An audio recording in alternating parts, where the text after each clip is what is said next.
Hola, buenos días, querido público de Actualícese, suscriptores y los que no lo son aún. Bienvenidos todos. Estamos otra vez en Actualízate, nuestras charlas de todos los días para acompañar a los contadores, a los empresarios y a toda la comunidad en general en estos días de confinamiento, para que estos días de cuarentena estemos en la casa, estemos tranquilos, sabiendo que la información nos está llegando como la necesitamos. Y hoy estamos acompañados con el doctor Esteban Correa y nuestro CEO, José Hernando Zuluaga, nuestro presidente de Actualícese. Bueno, Esteban Correa es contador público, es especialista en impuestos, magíster en gestión empresarial y tiene un doctorado, no, está en procesos de ciencias ambientales de la Universidad del Valle. Él es profesor tiempo completo en la Universidad de San Buenaventura y ha investigado sobre los pasivos ambientales, que es el tema que lo apasiona, y los métodos de valoración de estos pasivos. Entonces, doctor Esteban, bienvenido a estas charlas en casa con Actualízate en casa. Y don Hernando, buenos días. Arrancamos entonces Muy la buenos días. transmisión de esta mañana. Bueno, cordial saludo para todos. Queremos desde Actualice estar cerca de todos ustedes, los profesionales que nos escuchan. Muy Doctor buenos días a Esteban. todos, Ajá. a toda la audiencia de Actualícese y a todas las personas que están siguiéndonos ahora por redes sociales. Hoy vamos a disfrutar de un momento muy agradable porque vamos a hablar de un tema muy importante, vigente y que se coloca en la mira a nivel mundial, que es el tema del crecimiento y del decrecimiento económico. Entonces, pues, hoy vamos a hablar de ese tema y ojalá todos interactúen bastante y puedan despertar gran interés en esta temática. Listo, doctor. Entonces, arrancamos. Las personas que estén conectadas con nosotros recibimos sus preguntas en la medida en que se va desarrollando la charla, pues entonces vamos interrumpiendo al doctor para hacer los comentarios que ustedes necesiten y quieran aclarar. Toda la palabra es suya, doctor. Bueno, entonces, muchas gracias pues, por este tiempo y esta invitación que me ha hecho actualicese.com a hablar de este tema tan importante que toca pues, las economías y toca las vidas nuestras de nuestra cotidianidad. Y es el tema del decrecimiento y del crecimiento económico y eso cómo tiene relación también con la contaduría, porque es que todos estos temas económicos tienen una relación y un efecto directo en la profesión contable. Entonces, voy a hacer una presentación en unas diapositivas de PowerPoint para que ustedes me puedan seguir en el discurso de este tema.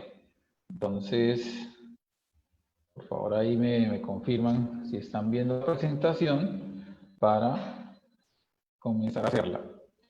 Yo he titulado este tema, me confirman por favor Carolina y Hernán si están viendo la presentación.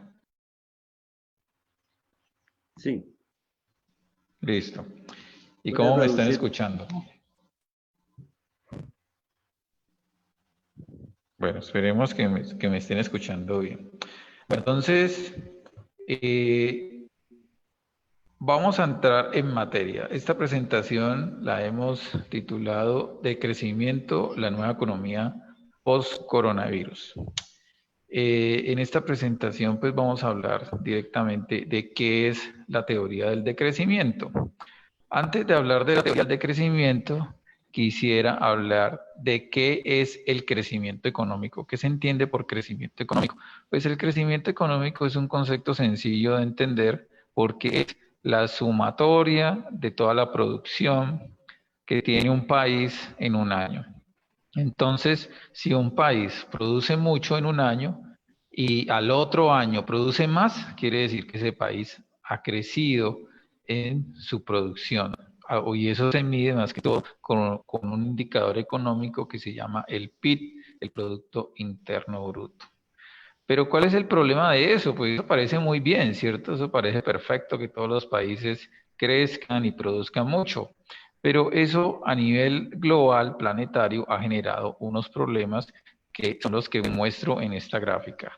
En esta gráfica, esta línea que ustedes ven aquí azul es la línea del crecimiento de la población desde 1970 hasta el 2050. Miren que esa línea es vertiginosa, ¿no? O sea, ha crecido bastante.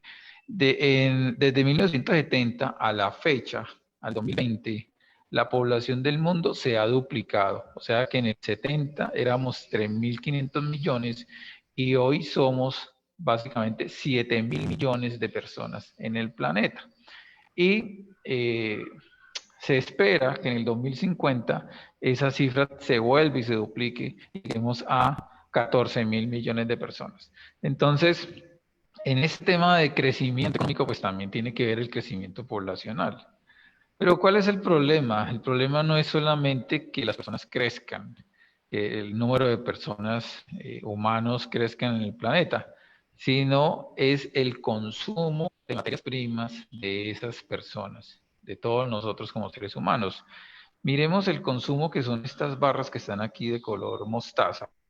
Esas cifras están en miles de millones de toneladas. Entonces, en el 2070 consumíamos los seres humanos, esos 3.500 millones de personas, consumíamos 22.000 millones de toneladas de materias primas.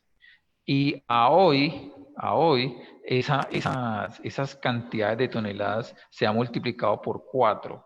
Entonces, mire que allí hay una primera incoherencia entre el número de personas y el consumo, mientras que el número de personas se ha duplicado de 3.500 a 7.000, el consumo de materias primas se ha multiplicado por 4. O sea que antes las personas consumían menos que lo que consumimos nosotros ahora. Una persona hoy en día consume 4 veces más de lo que consumía hace 50 años. Y eso solamente lo podemos evidenciar con una pregunta sencilla que nos podemos hacer a cada uno de nosotros, ¿no? Entonces, si le preguntan a cada persona qué quiere tener para ser feliz, entonces las personas comienzan a decir, mire, yo quiero, para ser feliz, quiero tener una casa para vivir bien buena, con piscina, quiero tener también un apartamento para arrendar y quiero también tener una finca para ir los fines de semana. Entonces, mire que ahí las personas ahí ya están diciendo que quieren 3 casas. Seguramente esa pregunta, si se la harían a una persona hace 50 años, la persona diría, no, yo solamente quiero tener una casa. Hoy en día las personas quieren tener 4 veces más de todo. Entonces, en una casa, por ejemplo, hace 50 años había un solo teléfono fijo en una casa, un solo televisor. Hoy en día cada persona tiene un teléfono y cada persona en su habitación tiene un televisor. Entonces, mire la cantidad de materias primas que consumimos. Ahora, para el 2050, ese consumo de materias primas se espera que se multiplique por 8.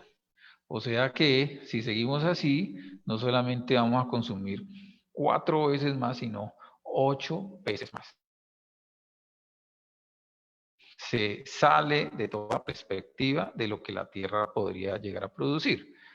Adicional a esto, a este problema de las materias primas, que ya es grave, también hay un problema de desigualdad social. Estos puntos azules que están aquí, que dice 1,7, es la relación entre las personas más pobres y las personas más ricas en 1970. O sea que las personas más ricas eran en 1970 7 veces más ricas que las más pobres. Hoy en día la relación es de 1 a 95. O sea, quiere decir que las personas más ricas ahora no son 7 veces más ricas, sino que son 95 veces más ricas que las más pobres. ¿Eso qué muestra? Que a medida que el crecimiento económico se va llevando a efecto, ese crecimiento económico genera más desigualdad social. O sea, no hay una relación directa entre el crecimiento económico y el bienestar humano. Es todo lo contrario. Mientras consumamos más materias primas y mientras haya más concentración del capital y más consumo, la desigualdad social se vuelve más grande. Y aquí está la relación, mire que la relación entre esas bolitas pequeña roja que está aquí y esta grande es totalmente inmensa. Y para el 2050 se espera que esa relación sea de 1 a 123, o sea que la gente más rica va a ser más rica 123 veces más que la más pobre en el 2050. O sea, es un escenario totalmente caótico y son los problemas que muestra la economía actual, que se basa en el crecimiento económico. Básicamente en estos modelos, no solamente el modelo capitalista neoliberal, sino también los modelos socialistas y comunistas también son grandemente consumidores y extractivos en sus actividades económicas. Entonces, a partir de estos problemas, podemos decir que la economía, en su punto de vista teórico y práctica, es concebida como un conjunto cerrado. Ahí yo he colocado una olla a presión porque es un ejemplo de cómo puede ser un conjunto cerrado. La economía es prácticamente como una olla a presión. Lo que importa para la economía está dentro de esa olla y todo lo que está por fuera, la cocina, la casa, no importa para la economía. Tanto así que la economía lo mira todo lo que está alrededor y sus efectos como externalidades. ¿Ya? Entonces, esto es para que nosotros miremos cuál es el foco, el problema a nivel teórico. A nivel teórico, los sistemas económicos están mirando como sistemas cerrados que no afectan al resto de los sistemas. Pero ¿cuál sería entonces la visión correcta de ver la economía? Desde otras perspectivas como la economía ecológica, la economía no se ve como un sistema cerrado, sino como un sistema abierto, que está dentro, como se muestra aquí en esta gráfica, la economía en la vida real está dentro de la sociedad. O sea, la economía es un subsistema de la sociedad. ¿Ya? ¿Por qué? Porque pues, la economía está hecha por personas, por seres humanos que compran y venden. Entonces, y consumen. Entonces, la economía en la vida real no es un sistema cerrado e independiente. Es un sistema que está dependiente de la sociedad. Y esa sociedad, a su vez, depende de otro sistema mucho más grande, que la biosfera. En la vida real, la vida material que tenemos nosotros como seres biológicos y seres sociales, esta gráfica nos muestra la relación que hay real de la economía con la sociedad y la biosfera. Pero los modelos económicos actuales no tienen en cuenta estas relaciones, sino que, vuelvo y lo repito, se concibe la economía como un sistema cerrado. A partir de esta concepción de la economía, hay varios pensadores, que muestro aquí algunos porque son muchos, que han desarrollado toda una teoría relacionada con este tema del decrecimiento económico. Aquí podemos ver, por ejemplo, a Hernán Daly, a Sergei Latouche, a Nicolás Georgescu y a Marcel Marnix, que en paz descanse, murió hace poco. Valga decir que Nicolás Georgescu también es un gran exponente y es prácticamente uno de los precursores del decrecimiento, y él toca un tema muy importante que es la entropía en la economía, la cual podríamos de pronto hablar en otra sección. Es un tema muy largo también para hablar. Hernán Daly también hace parte de ese grupo de pensadores que se conoce como el Club de Roma, muy influenciador en todos los temas de medio ambiente y la economía. Entonces, estos son estos pensadores que han expuesto el tema del decrecimiento económico. Pero, ¿qué es eso del decrecimiento económico? ¿Qué es? Vamos a ver un concepto aquí que yo tengo preparado para entender qué es el decrecimiento económico. Voy a leer textualmente lo que dice ahí en la presentación. El decrecimiento es una disminución planificada de la producción para establecer un nuevo equilibrio entre los seres humanos y entre los humanos y la naturaleza. Miren muy bien las palabras que están en rojo porque son las claves. O sea, el decrecimiento económico no es solamente decrecer o no solamente que un país disminuya su producción, no. Para que sea realmente un decrecimiento, desde el punto de vista teórico, esa disminución tiene que ser planificada. Entonces, lo que está pasando hoy en día en el mundo no se puede concebir técnicamente como un decrecimiento porque no se ha planificado. El decrecimiento que hay ahora o esa que va a conducir a una recesión económica a nivel mundial no se puede concebir como de crecimiento hasta que los países no comiencen a planificar que en realidad van a disminuir su producción, ¿ya? Si no se planifica disminuir la producción, no se puede decir que entramos en un periodo de crecimiento. Y las otras dos palabras que están en rojo también son muy importantes porque nos dice para qué se hace esa disminución de la producción planificada. Se hace para que exista una nueva relación, un nuevo equilibrio entre nosotros mismos los seres humanos. Un equilibrio que nosotros, bajo la economía actual, se ha quebrantado, o sea, está totalmente desequilibrado ahora, ¿no? Porque precisamente hay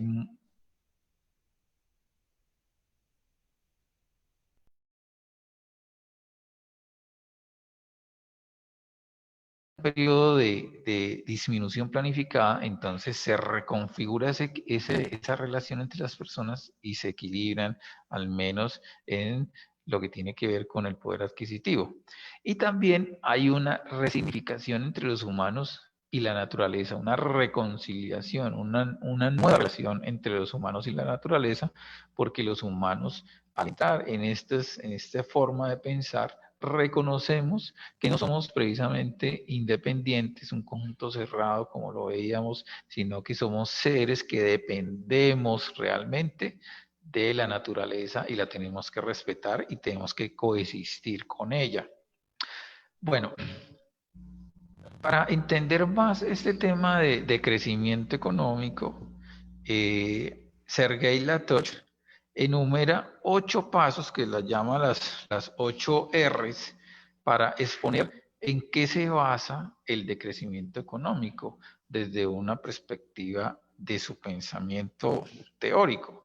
Entonces, esas 8 R's simplemente las voy a mencionar y voy a solamente avanzar en dos de esos temas, porque pues como lo ven, exponer 8 temas pues sería muy largo y sería producto para una charla de 3 o 4 horas. Entonces, porque tenemos un tiempo limitado, solamente vamos a profundizar en 2 de esos temas. Pero miremoslos todos a nivel general. ¿En qué se basa el crecimiento? Se basa primero en la revaloración, revalorar. Revalorar quiere decir poder replantear nuestro sistema de valores como seres humanos.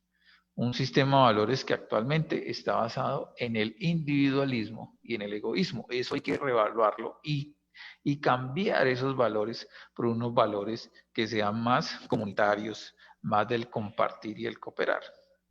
Luego de reevaluar esos valores, Sergei Latoch nos invita a reconceptualizar las formas en que vivimos, o sea, reconceptualizar las razones por las cuales vivimos, reconceptualizar nuestras cosmovisiones y nuestros sentidos mismos de la vida.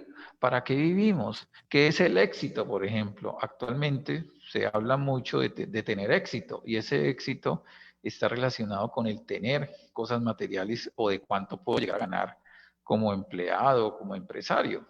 Entonces, el éxito como paradigma del sentido de la vida se debería de replantear en este tema de crecimiento económico. Entonces, si ya no es el éxito como una forma de acumular y de ganar dinero, ¿cuál sería el propósito de vivir de los seres humanos en sociedad? Paralelo, pues, a sus creencias religiosas de cada uno. Entonces, mire que allá hay una labor muy, muy grande que el mundo tiene que comenzar a decantar y a transformarse. De pronto esta crisis que estamos viendo ahora, el coronavirus, nos está ayudando a replantearnos muchas cosas, ¿no? El sentido de nuestras vidas. ¿Cómo es posible que nosotros, con una economía tan grande, gigantesca a nivel planetario y que nos creemos dueños del universo, no solamente del planeta, nos vemos amenazados por un virus que es microscópico?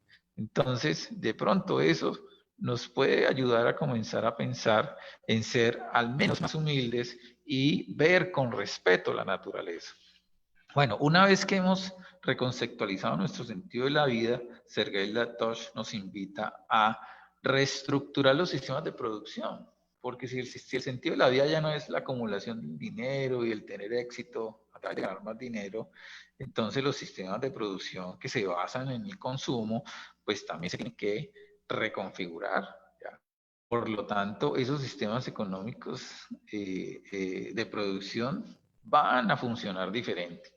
En esencia, van a ser sistemas de producción para producir menos unidades de cosas. Básicamente es el cambio estructural que van a tener.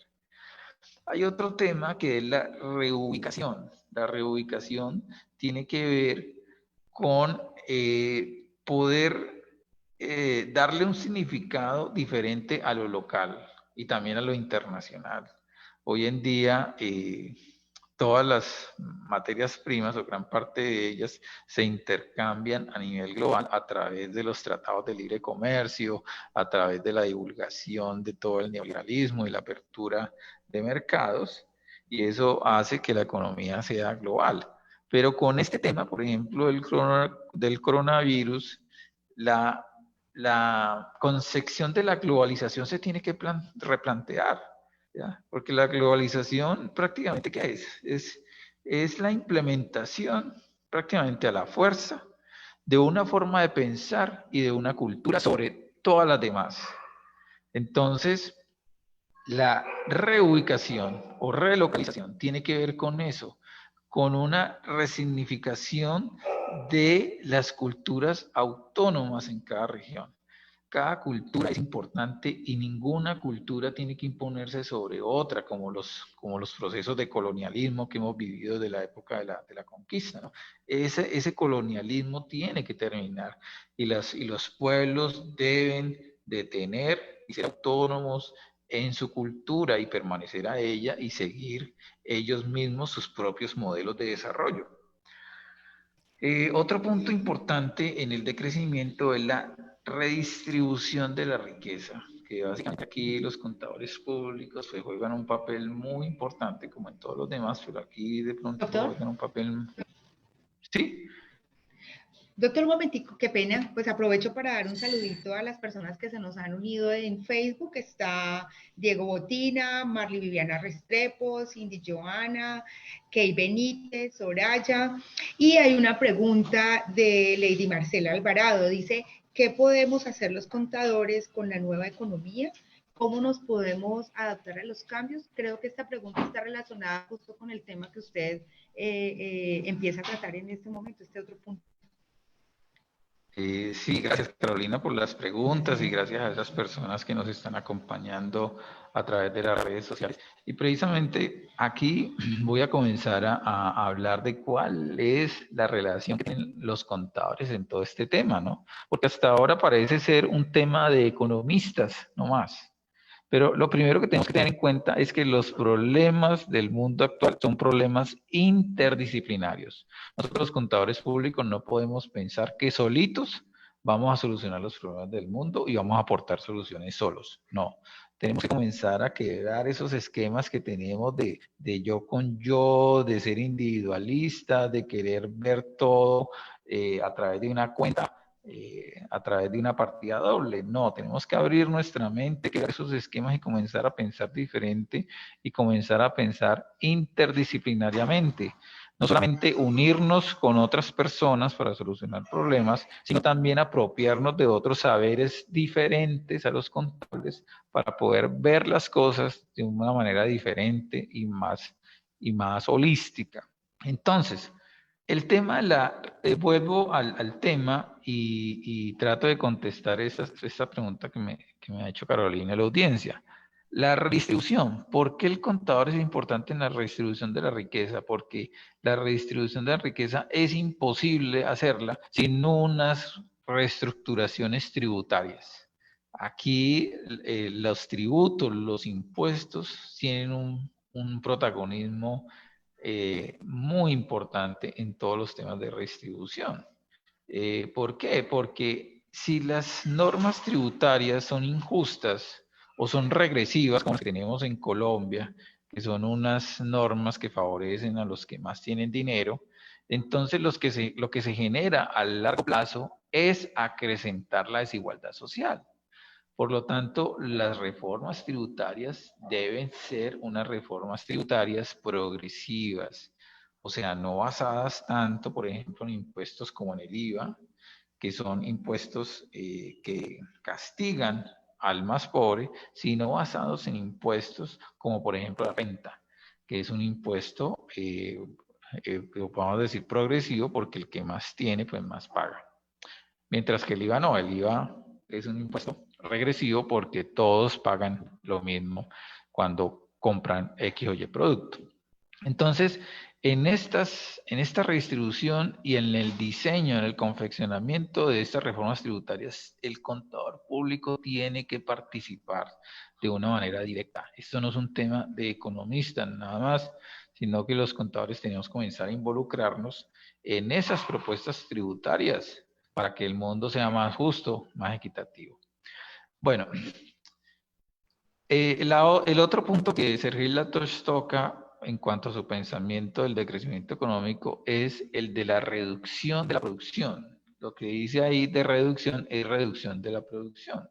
Claro, si cuando se habla de crecimiento, lo neurálgico, lo material que se toca ahí es la reducción de la producción. ¿Cómo, por qué se reduce la producción? Porque si las personas ya no basan su sentido de la vida en el consumo y en el tener cosas, pues obviamente van a tener que consumir menos.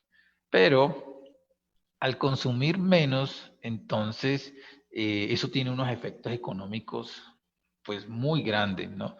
Y básicamente el efecto es en el empleo, en los salarios y en el poder adquisitivo de la sociedad.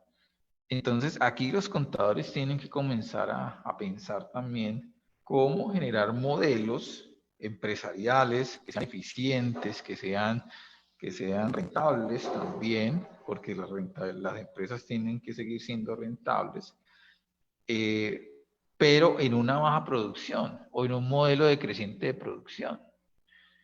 ¿Cómo las empresas pueden seguir teniendo la misma cantidad de empleados o al menos sostener cierta cantidad de empleados con menos producción? Ya que hay una de las preguntas importantísimas y es si el número de unidades se disminuye, también las horas trabajadas de los trabajadores pues van a disminuir. Entonces, los empleos van a ser en jornadas más cortas. La pregunta que uno se hace es si los empleos son de jornadas más cortas, entonces ¿cómo quedan los salarios? ¿A las personas les van a pagar menos? Si las personas tienen menos capacidad adquisitiva y reciben menos salarios, pues van a tener menos con qué comprar. Pero es un círculo, ¿no? Va a ser un círculo porque si va a haber menos producción, pues va a haber también menos productos para comprar.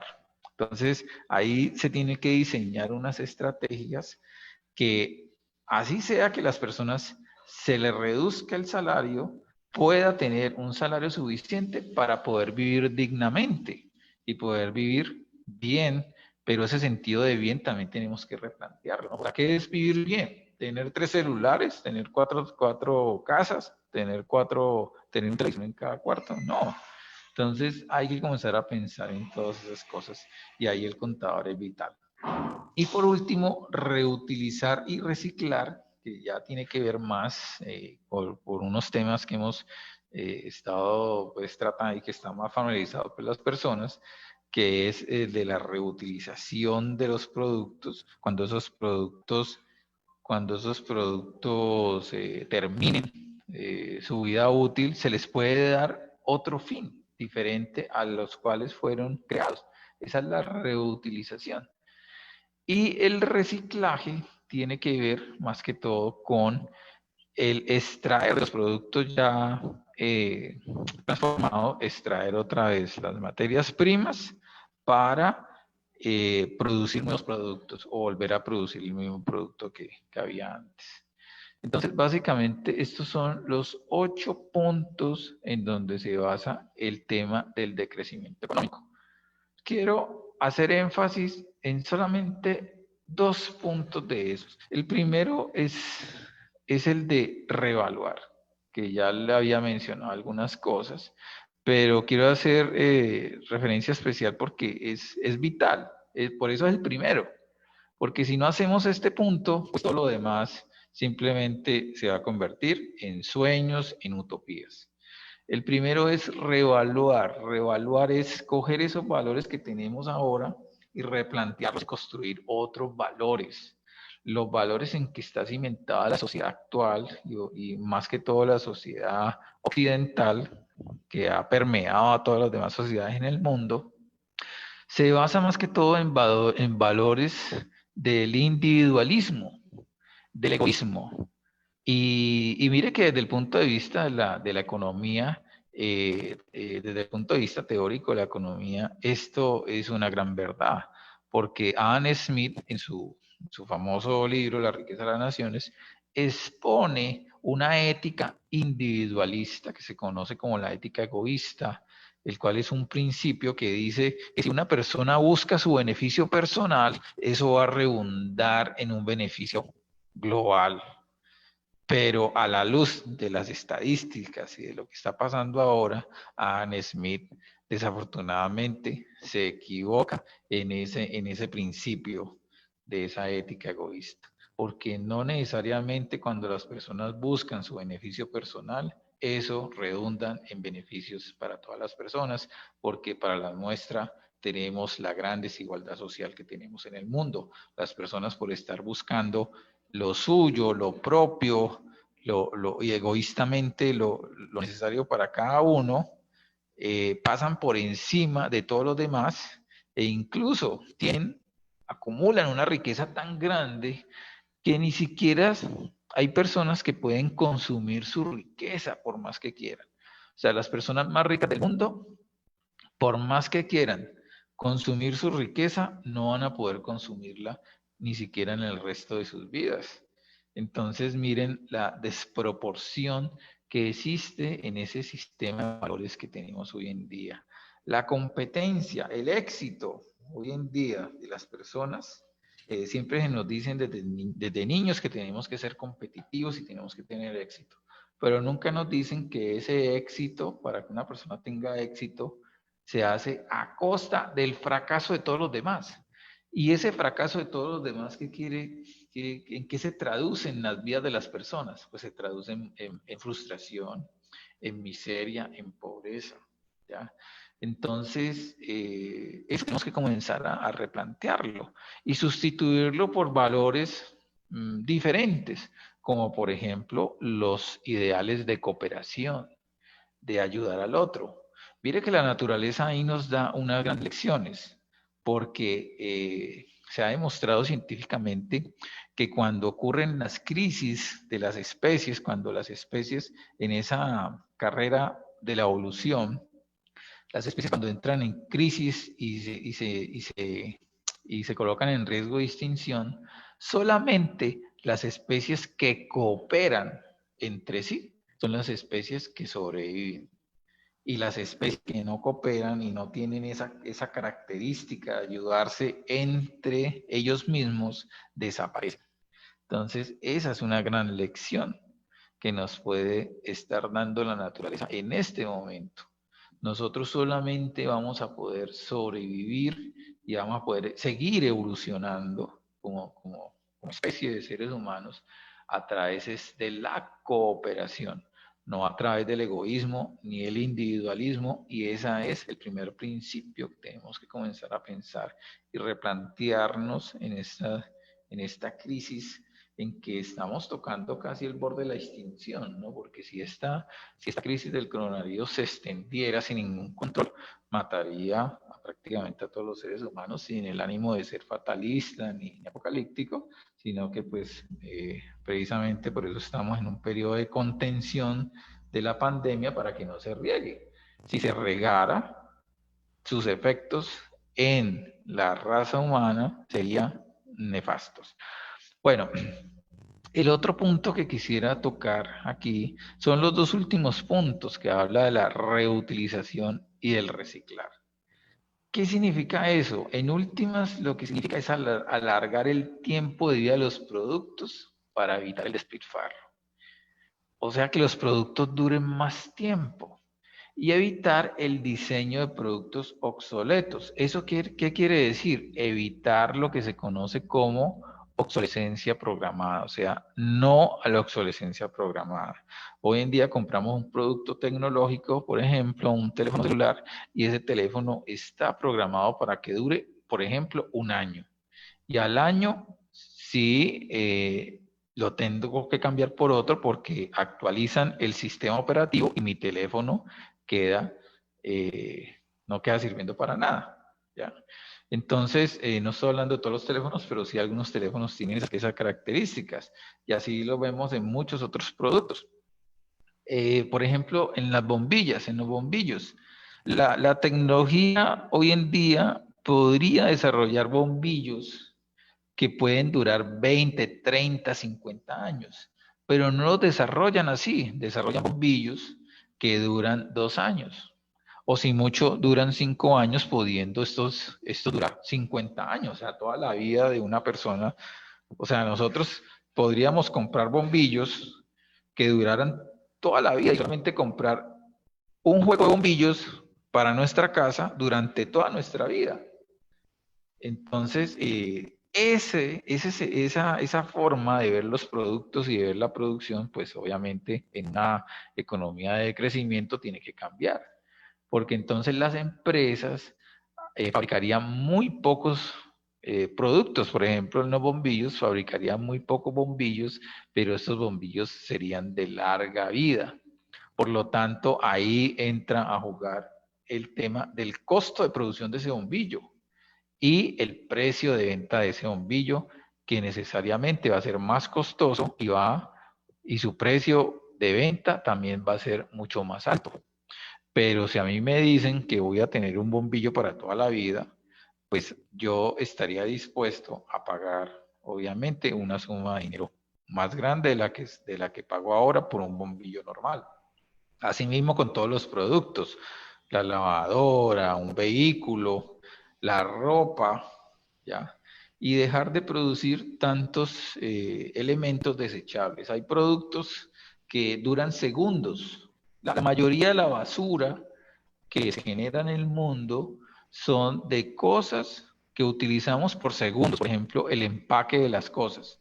Llegamos, compramos los alimentos, desempacamos los alimentos y ese proceso de desempacar y botar dura segundos. O sea que utilizamos realmente gran cantidad de materiales en segundos. Y en el mundo, en términos globales, se producen millones de toneladas por basuras, que en realidad, pues, en una economía de crecimiento podría dejar de producirse. Doctor, perdón. Imagínense, ¿sí? De hecho, aquí está con nosotros en esta sala Elizabeth Ortega, y ella dice que, bueno, pues primero que todo lo que usted dice es muy cierto, pero analizando la realidad, la producción siempre está aumentando. Es decir, tendríamos que empezar con los niños a generarle esta cultura. Ese es el aporte, pues, que nos hace Elizabeth Ortega. Sí, gracias, Elizabeth, por tu pregunta. Claro que sí.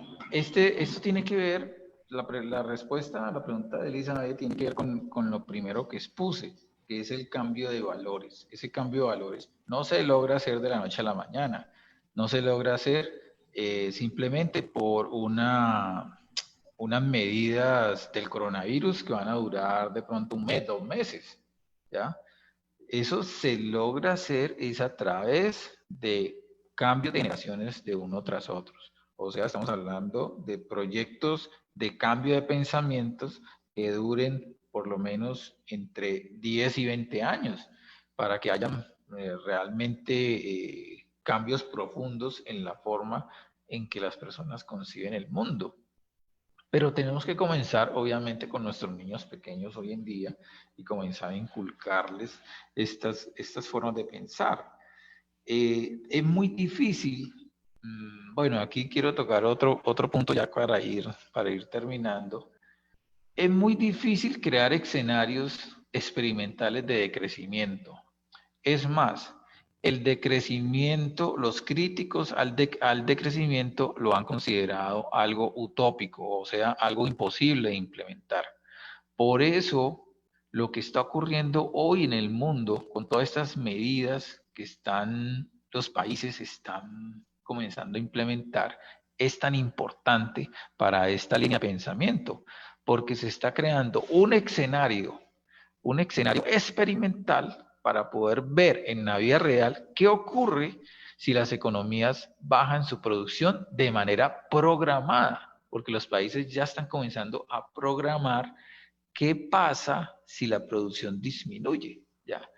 Entonces, cuando eso pase, de aquí a unos meses, y no sé si podamos durar unos años, ojalá podamos durar unos años con esta lógica, poder evaluar cuáles son las consecuencias y los efectos tanto en la sociedad como en el medio ambiente. Mire que apenas pasando unos pocos días, unas semanas de medidas de disminución de producción en China, China disminuyó el 25% de las emisiones de CO2. Es una cosa, una disminución olímpica. Ningún país y ninguna estadística ha podido disminuir, y mucho menos se esperaba que se disminuyera en una proporción del 25% de las emisiones de CO2. Entonces, aquí podríamos estar diciendo, sin el ánimo pues de pronto de ser irresponsables en esta afirmación, pero me baso en los presupuestos de otros economistas que dicen que estas medidas del coronavirus podrían estar mostrando un camino para la solución al calentamiento global. Porque si China en menos de un mes disminuyó los gases de efecto invernadero en 25%, entonces quiere decir que si el mundo entero, todos los países del mundo entran en la misma dinámica, pues prácticamente la concentración de CO2 en la atmósfera se acabaría, y por lo tanto el efecto invernadero terminaría, y por lo tanto el clima podría comenzar a estabilizarse otra vez, y el cambio climático ya no estaríamos expuestos a él, y la naturaleza se volvería a reconfigurar y a reconstruir. Perdón, También doctor. miren que sí. Es que por aquí tenemos a alguien que levantó la manito. Laura Mejía quiere hacer alguna intervención. Laura, ¿tienes audio?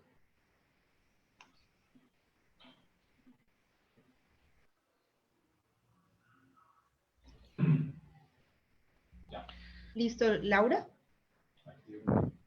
Activa el micrófono, por favor, Laura. Hola.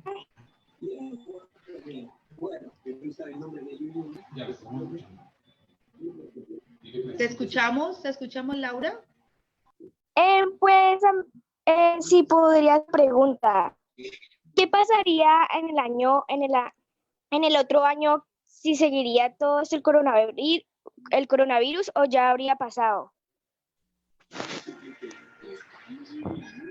Bueno, si entiendo la pregunta, dice que pues cuál es la expectativa que tenemos de mejoramiento en cuanto al coronavirus y de aquí a un año.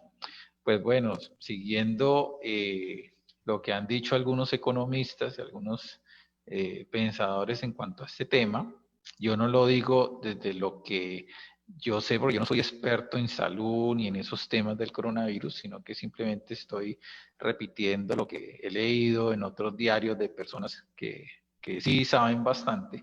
Es que este tema del coronavirus va para largo. O sea, no es una cosa que se va a solucionar en unos meses, ni se va a solucionar en un año, sino que estamos hablando de al menos 18 meses, o sea, año y medio, al menos. Así que fácilmente podríamos tirarnos 2 años. Y las consecuencias en la economía, pues ya se comienzan a ver, y ya los economistas en el mundo se han puesto de acuerdo y han determinado que el mundo va a entrar en un periodo de recesión económica. ¿Qué quiere decir recesión económica? Pues que la economía se contrae, o sea que las empresas producen menos, hay despido de personas, y hay una disminución en todas las transacciones económicas en el mundo. Por eso estamos tocando el tema de crecimiento económico, porque si esa recesión, esa disminución de la producción se hace de manera planificada y no a la fuerza, no obligatorio, entonces se puede entrar a un periodo de crecimiento económico en donde se puede colocar en práctica esta teoría económica tan importante. Bueno, entonces quiero seguir con la exposición, terminando ya lo que estaba diciendo. Entonces, en cuanto a la obsolescencia programada, la industria tendría que comenzar a pensar en producir elementos que sirvieran para más tiempo. Y eso ya es una reconfiguración total de la forma de producir. Y ahí los contadores públicos pues tienen una gran responsabilidad, porque un sistema de costos en un sistema de producción permanente para productos que no tengan obsolescencia programada es diferente a un sistema de costos con obsolescencia programada. ¿Cómo hacer para optimizar los costos en un sistema tal? ¿Ya? Ahora, los sistemas de producción masivos, de producción masiva de millones de unidades o de miles de unidades o de millones de unidades, esos sistemas de producción se contraerían también. Y de pronto se va a comenzar o se comenzaría a dar más significado, más importancia a los sistemas de producción de productos específicos, o sea, por órdenes de trabajo. Entonces miren ustedes que en cuestión de costos, aquí hay una materia enorme, una temática enorme para que los contadores podamos pensar. ¿Cómo poder tratar los costos en esos sistemas productivos en donde no hay obsolescencia programada? Por último, quisiera plantear unas preguntas o unos problemas que el contador público podría participar de manera, vuelvo y repito, interdisciplinaria para comenzar a resolver. O sea, el papel del contador frente al decrecimiento, ¿cuál podría ser? Aquí tengo solamente algunos temas, no todos porque son muchos temas, pero algunos temas que traigo a colación. ¿Cuáles son esos temas? Por ejemplo, los que acabo de decir, costos de productos sin obsolescencia programada. El contador tendría que comenzar a pensar eso. Modelos de salarios con jornadas laborales cortas, porque los trabajadores pues van a trabajar menos tiempo, entonces ¿cómo sería su remuneración? Y el tiempo libre que tiene, ¿cómo lo vamos a utilizar? Para que sea un tiempo productivo, no solamente desde el punto de vista económico, sino productivo desde el punto de vista de nuestras relaciones con nuestras familias, nuestros familiares y también en nuestro crecimiento personal. Reformas tributarias para redistribuir la riqueza, reformas progresivas, menos IVA, más renta, son cosas que tenemos que comenzar a pensar nosotros de manera conjunta con los economistas. Un cambio de paradigma contable. La contabilidad hoy en día se basa en el paradigma de la utilidad de la información, pero esa información es útil para los tomadores de decisión. ¿Y quiénes son los que toman la decisión en las empresas? Pues los inversionistas. O sea que el paradigma de la utilidad queda reducido a la utilidad de los intereses de los inversionistas. Por lo tanto, ese paradigma se tendría que comenzar a cambiar por un paradigma, por ejemplo, podría ser el paradigma de la conservación de la vida. Entonces ya la información contable ya no sería una información contable para maximizar los dividendos, sino para maximizar la vida en todas sus dimensiones. Entonces mire que eso es un paradigma totalmente diferente que cambia la lógica del por qué hacemos contabilidad en las empresas. Alternativas al valor razonable. Si la economía cambia y hay un periodo de crecimiento, pues las ofertas de demanda y de oferta, pues ya no serían las que regularían todo. Por lo tanto, ese valor de mercado que hace alusión al valor razonable, pues no es que pierda vigencia, pero sí pierde fuerza. Por lo tanto, tenemos que comenzar a pensar en otras formas de valorar. Porque el valor no solamente lo puede dar el mercado. El valor de las cosas no solamente lo da el mercado. Hay muchas otras dimensiones de valor. Por ejemplo, cómo se mide el valor de un árbol, el valor de una montaña, el valor de la vida misma. ¿Cuál es el valor de esa vida? Y obviamente esos valores no están en términos monetarios. Por lo tanto, la contabilidad tiene que comenzar a pensar en reexpresar las transacciones económicas además de dimensiones financieras, en otras dimensiones que ayuden a tener una visión más completa, más compleja de esa realidad económica. Porque la realidad económica no solamente es financiera, la realidad económica también es social y ecológica. Y se tiene que comenzar a pensar también en nuevas regulaciones, ¿no? En nuevas regulaciones, en nuevas normas internacionales de información, pero que ya no sean solamente información financiera, sino normas internacionales de información tridimensional, de información que tenga que ver, por ejemplo, con indicadores biofísicos y con indicadores de sustentabilidad, que no se expresan de manera financiera. Y por último, tendría un protagonismo muy importante todo el tema de la contabilidad ambiental. Recordemos que la contabilidad ambiental habla de la sostenibilidad, de la sustentabilidad, habla también, o está incluido la contabilidad social y todas esas, vuelvo y repito, valoraciones de cosas que no son financieras. Entonces, mire ese mar de conocimientos, ese mar de cosas que se abren cuando comenzamos a replantearnos nuestras economías en una economía de decrecimiento económico. Entonces, bueno, básicamente estas son las reflexiones Esteban, que quería dejar en esta presentación. Esteban, quería comentar que es una brillante exposición para un marco ideal del mundo.